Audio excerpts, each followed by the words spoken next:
Adrian, it's time to have a bit of sweetness now. We're going to cook with a bit of Pinot Noir, which means that it is no longer child-friendly, which is brilliant. You can lie there, enjoy it by yourself, because they have not acquired the taste yet. Kids don't like red wine, so if you put red wine with it, they're not going to eat it. It's They don't. I love red wine now, but it took me a long time, and now you can barely take it out of my hand. So that's just what happens. So I have some beautiful pears here. Now, I love a poached pear. So all we want to do is peel them, and then we have this lovely decor here, or melon baller, or in French it's... a Parisian scoop. Parisian scoop. Really quite simple, is we just grab that little bit of the core there and scoop like you would getting a melon ball out there, and just make sure that you get those lovely seeds that are inside. That looks just gorgeous. And what that means is you can just stick your spoon or your fork in without having to worry about the pips.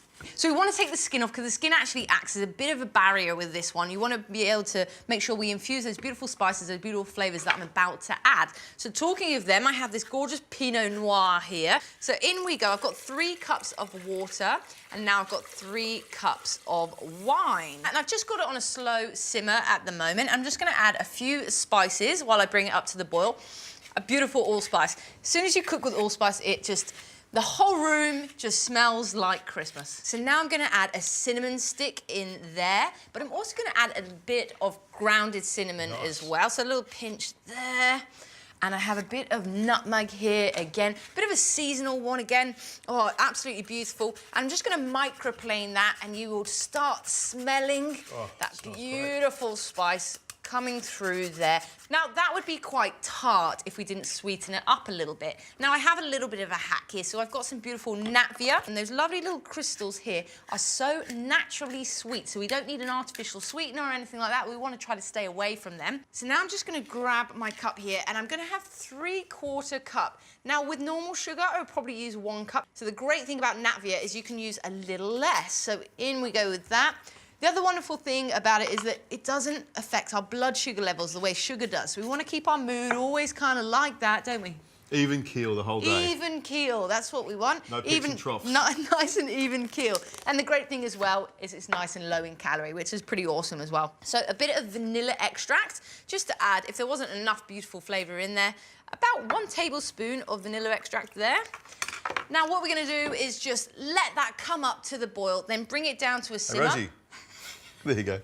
Honestly, it's like working with kids.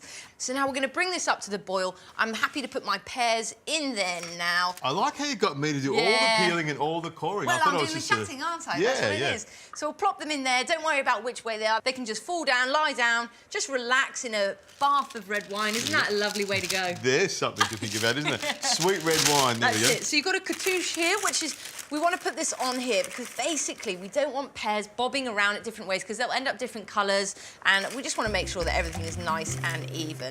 So I'll stick the lid on. It's going to need about 20 to 25 minutes just to infuse, soak up, soften that pear. So we'll let that one just sit, and then I'm going to richen up a beautiful syrup for serving.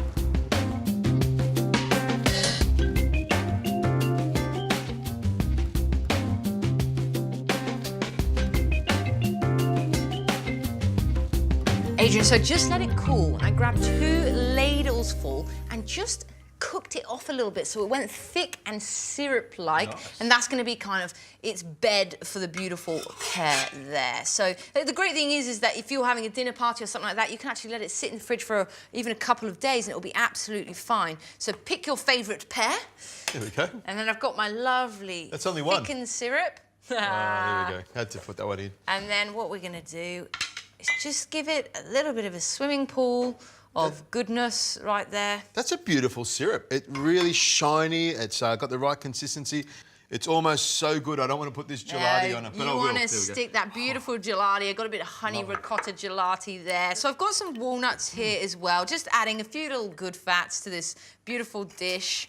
To a sprig of mint, just to bring out a bit of freshness, a bit of a palate cleanser as well after a bit of a dinner. Punishing me, aren't you? Just slowing it down. You don't want to get straight into it. I am, but it's time to taste, isn't it? What I'm going to do, Rosie, is just cut all the way through it so you can see how beautifully cooked. It's perfect. Yeah. You can see the red wine around the outside. I'll just cut a couple of little pieces off there like that. Decoring it means you don't have to worry about any of those pips as well, so you don't have to watch Grandma. No, there we go. So I'm going to grab some of the pear and some of the syrup. Make sure you get that syrup.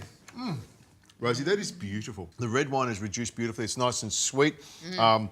It's got that great pear flavour to it. And as I said, the pear's cooked perfectly all the way through. This is a cracking dessert. So simple, so easy to make, but so delicious. Amazing, isn't it? And all from natural sweetness. It's a great dessert.